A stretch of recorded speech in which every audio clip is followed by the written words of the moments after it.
आज है 31 मार्च 2024 दिन रविवार। Welcome back to clean news MP. चलिए देखते हैं मध्य प्रदेश की 25 फटाफट बड़ी खबरों को। इससे पहले आप न्यूज को कहां से देख रहे हैं हमें कमेंट में बताना बिल्कुल ना भूलें।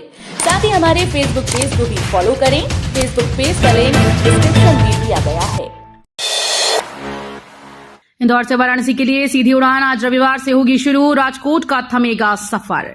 देश भर में आज 31 मार्च से लागू होने वाले समर शेड्यूल में इंदौर एयरपोर्ट से नई उड़ान की सौगात मिलेगी। वहीं एक उड़ान का सफर भी थमेगा। आज रविवार से इंदौर से वाराणसी के लिए सीधी उड़ान शुरू होगी। इंदौर से राजकोट की उड़ान का सफर अब थम जाएगा। भाजपा की चुनाव घोषणा पत्र समिति में मोहन यादव और शिवराज राजनाथ सिंह होंगे अध्यक्ष। लोकसभा चुनाव के लिए भारतीय जनता पार्टी के केंद्रीय नेतृत्व ने लोकसभा चुनाव घोषणा पत्र समिति का गठन किया।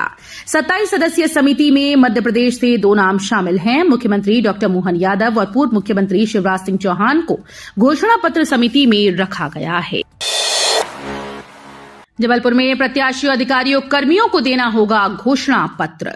निर्वाचन आयोग के निर्देश के अनुसार चुनाव लड़ने वाले प्रत्येक प्रत्याशी को यदि उस पर आपराधिक प्रकरण दर्ज है तो उसे अपने पूर्व के प्रचलित आपराधिक प्रकरण और दोष सिद्ध प्रकरण के संबंध में घोषणा करनी होगी। वहीं निर्वाचन आयोग के निर्देशानुसार चुनाव ड्यूटी में तैनात प्रत्येक अधिकारी और कर्मचारी को इस आशय का घोषणा पत्र देना होगा कि वो वर्तमान चुनाव में किसी प्रत्याशी का नजदीक रिश्तेदार नहीं है। जीवाजी विश्वविद्यालय को एनएसयूआई ने भेजा लीगल नोटिस।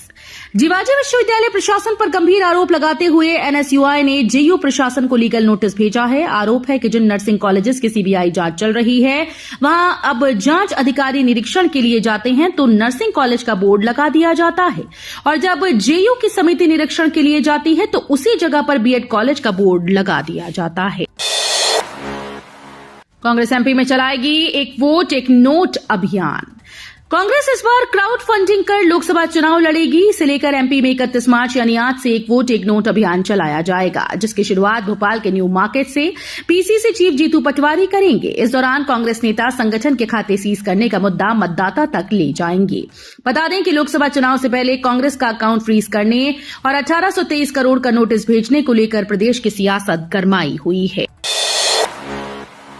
पंचमी पर खुले पंजीयन कार्यालय, रंग खेलने के बाद कराई रजिस्ट्रीज। जिले में रंगपंचमी अवकाश के दिन शनिवार को पंजीयन कार्यालय सुबह 10 बजे खुल गए थे, लेकिन लोग रंग पर्व मनाने के बाद ही रजिस्ट्री कराने पहुंचे। दरअसल खरीदारों ने सुबह 10 से दोपहर 12 बजे तक एक भी स्लॉट बुक नहीं कराया। इसके बाद लगभग 400 स्लॉट बुक करवाए और देर रात 9 बजे तक लगभग 400 रजिस्ट्रीज दर्ज की गई। अब लोगों के पास सिर्फ रविवार को ही वर्तमान दरों पर रजिस्ट्री कराने का मौका बचा है। बिना कटनी रेलखंड पर तीसरी रेल का काम जोरों पर। 278 किलोमीटर की है कुल लंबाई। रेलवे सूत्रों से मिली जानकारी के अनुसार बीना से कटनी तक कुल 278 किलोमीटर लंबे ट्रैक पर तीसरी रेलवे लाइन का काम चल रहा है। इसमें से अब तक करीब 219 किलोमीटर का काम पूरा हो चुका है और इस पर ट्रायल के बाद ट्रेन का परिचालन भी शुरू कर दिया गया है। निर्वाचन आयोग के आदेश के बाद भी लगा दी वन कर्मचारियों के चुनाव में ड्यूटी। कर्मचारी मंच ने जताया विरोध। हाईकोर्ट के आदेश और मुख्य निर्वाचन पदाधिकारी के स्पष्ट आदेश के बाद भी वन मंडलों में वन कर्मचारियों के लोकसभा चुनाव के प्रशिक्षण के लिए जिला कलेक्टर्स ने चुनाव ड्यूटी लगा दी। अब मध्य प्रदेश कर्मचारी मंच इसका विरोध कर रहा है। मध्य प्रदेश कर्मचारी मंच के प्रांत अध्यक्ष अशोक पांडे ने मुख्य निर्वाचन पदाधिकारी अनुपम राजन को पत्र सौंपकर मांग की है। समय पर सचेत नहीं हुए तो 2031 तक इंदौर में भी खत्म हो जाएगा पानी। यदि हम अपनी दिनचर्या में थोड़ा भी बदलाव लाएं तो पानी को बचा सकते हैं। बाथटब में नहाना बंद कर दें, फ्लश को अधिक देर तक न चलाएं, आरओ से निकलने वाले वेस्टेज पानी का सही उपयोग कर, ऑटोमेटिक वॉशिंग मशीन का उपयोग कम कर और उपयोग में आए पानी का पुनर्उपयोग कर बहुत हद तक पानी को बचाया जा सकता है। इंजीनियर प्रियांशु कुमुट ने कहा कि देश में करीब 24 लाख तालाब हैं, जिनमें से 97% तालाब गांव में हैं, जिस पर कोई ध्यान नहीं देता। देश में सबसे ज्यादा आवास बनाने वाला जिला बना शिवपुरी। पीएम जनमन के डायरेक्टर ने हितग्राहियों से की बात।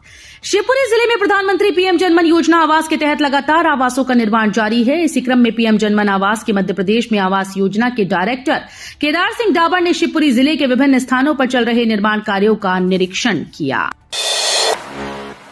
मतदान के लिए पहुंचे मतदाता की करनी होगी चिंता। तेज गर्मी, लू से बचाव करने शुद्ध पेयजल, शेड, मेडिकल किट रखने के निर्देश।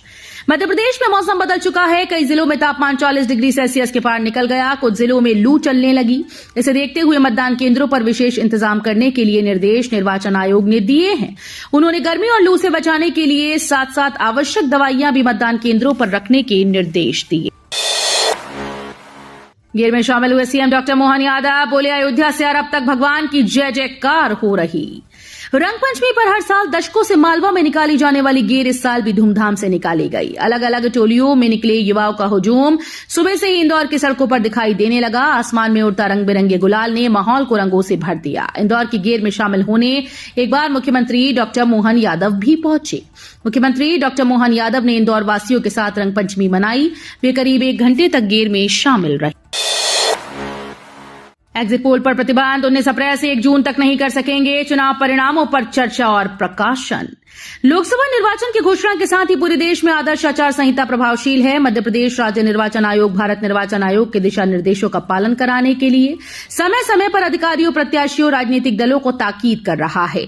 अब निर्वाचन आयोग ने मीडिया के लिए निर्देश दिए। ये निर्देश एग्जिट पोल से संबंधित हैं। कुल सचिव भर्ती के इंटरव्यू के संबंध में आयोग ने जारी की ये सूचना। मध्य प्रदेश लोक सेवा आयोग के उम्मीदवारों के लिए महत्वपूर्ण खबर है। उच्च शिक्षा विभाग में कुल सचिव भर्ती को लेकर ताजा अपडेट सामने आया। आयोग इंदौर के द्वारा कुल सचिव 2022 के पद के लिए साक्षात्कार स्थगित किए जाने के संबंध में विज्ञप्ति जारी की गई।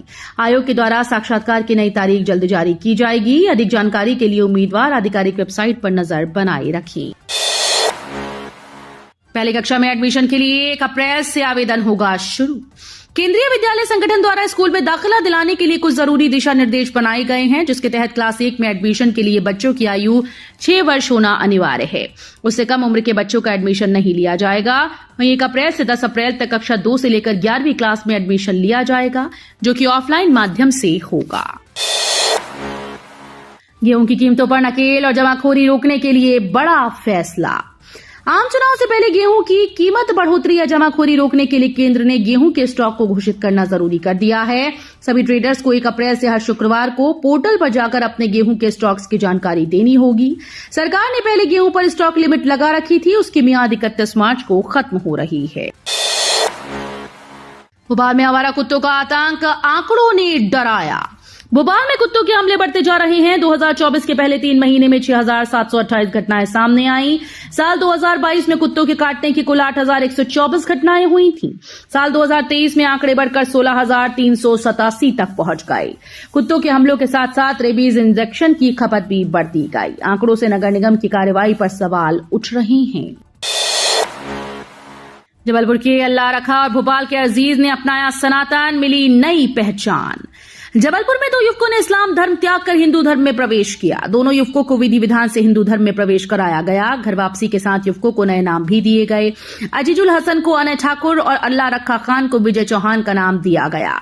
इस दौरान युवकों ने कहा, हिंदू धर्म के प्रति शुरू से ही हमारा झुकाव रहा है, लिहाजा अब हमने हिंदू धर्म में प्रवेश कर लिया है।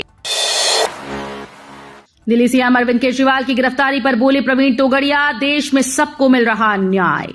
अंतर्राष्ट्रीय हिंदू परिषद के अध्यक्ष प्रवीण तोगड़िया इंदौर से जबलपुर पहुंचे। इस दौरान उन्होंने परिषद के कार्यकर्ताओं से मुलाकात की। इसके अलावा प्रवीण तोगड़िया मीडिया से अलग अलग मुद्दों पर बातचीत की। उन्होंने मीडिया से बात करते हुए कहा कि अभी तक पूरे देश में 13,000 हनुमान चालीसा केंद्र शुरू हो चुके हैं। हालांकि 1 लाख से अधिक केंद्र बनाए जाने के उद्देश्य का निर्धारण किया गया है। प्रवीण तोगड़िया ने मीडिया से बात करते हुए हनुमान चालीसा केंद्र शुरू करने का मुख्य उद्देश्य बताया। अप्रैल से पहले कर्मचारी पेंशनर्स को मिलेगी खुशखबरी, बढ़े हुए डीए के साथ कई भत्तों का लाभ। देश के 1 करोड़ से अधिक केंद्रीय कर्मचारी पेंशनर्स के लिए खुशखबरी है। आज 31 मार्च को कर्मचारी पेंशनर्स को बड़ा तोहफा मिल सकता है। खबर है कि केंद्र की मोदी सरकार महंगाई भत्ता और महंगाई राहत की दर बढ़ाने के बाद मार्च की सैलरी और पेंशन अप्रैल के बजाय आज 31 मार्च को ही खातों में भेज सकती है। केंद्र सरकार ने चार्जिंग धोखाधड़ी को लेकर जारी किए निर्देश। केंद्र सरकार ने सार्वजनिक स्थानों पर लगे मोबाइल और लैपटॉप चार्जिंग पोर्टल को लेकर निर्देश जारी कर दिए। सीईआरटी के मुताबिक साइबर अपराध हवाई अड्डों, कैफे, होटल और बस स्टैंड जैसे सार्वजनिक स्थानों पर यूएसबी चार्जिंग पोर्ट का उपयोग कर जूस जैकिंग साइबर हमलों का शिकार बना रहे हैं। जूस जैकिंग एक साइबर हमले की रणनीति है, जिसके तहत साइबर अपराधी फोन में मैलवेयर इंस्टॉल कर सकते हैं। भारत में पढ़े लिखे लोग हैं अनपढ़ लोगों की तुलना में 9 गुना ज्यादा बेरोजगार। इंटरनेशनल लेबर ऑर्गेनाइजेशन की एक रिपोर्ट के अनुसार भारत में उच्च शिक्षित युवाओं के बेरोजगार होने की दर उन लोगों की तुलना में अधिक है जिन्हें कोई स्कूली शिक्षा नहीं मिली। रिपोर्ट में दिए गए आंकड़ों के अनुसार पढ़े लिखे ग्रेजुएट्स के लिए बेरोजगारी दर 29.1% थी। ये दर उन लोगों की बेरोजगारी दर से लगभग 9 गुना अधिक है जो पढ़ या लिख नहीं सकते, जिनकी बेरोजगारी दर 3.4% है। 3 लोगों के जीवन में रंग भर गए वैज्ञानिक अंजेटी। इंदौर में बना 54वां ग्रीन कॉरिडोर। रंग पंचमी पर जहां एक और कई परिवारों में खुशियों का माहौल है, तो वहीं दूसरी ओर कुछ मरीज अस्पताल में भर्ती थे, जिन्हें सिर्फ ये आस थी कि कोई अंगदान कर उनकी जिंदगी में खुशहाली का रंग भर दे। इंदौर में भर्ती 3 मरीजों की जिंदगी में शनिवार को 58 वर्षीय एक वैज्ञानिक खुशियों का रंग भर गए। वरिष्ठ विज्ञानी श्री मालुमुलु कंजेटी के अंगदान के लिए इंदौर में 54वां ग्रीन कॉरिडोर बनाया गया। रेलवे पुलिस ने की बड़ी कार्रवाई। स्टेशन पर एक व्यक्ति से बरामद किए 65 लाख रुपए की नकदी। लोकसभा चुनाव की तारीखों के ऐलान के बाद प्रदेश में पुलिस प्रशासन सख्त हो गई। हर जिले में अवैध गतिविधियों के खिलाफ चेकिंग अभियान चलाया जा रहा है।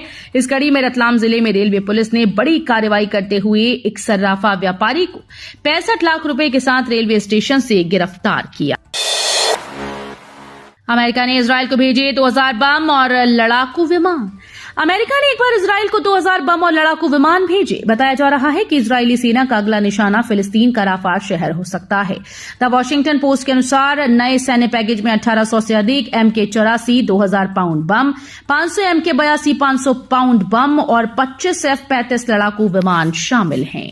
तो ये थी आज की 25 फटाफट बड़ी खबरें। अगर आपको न्यूज पसंद आई हो तो वीडियो को लाइक और शेयर जरूर करें। धन्यवाद।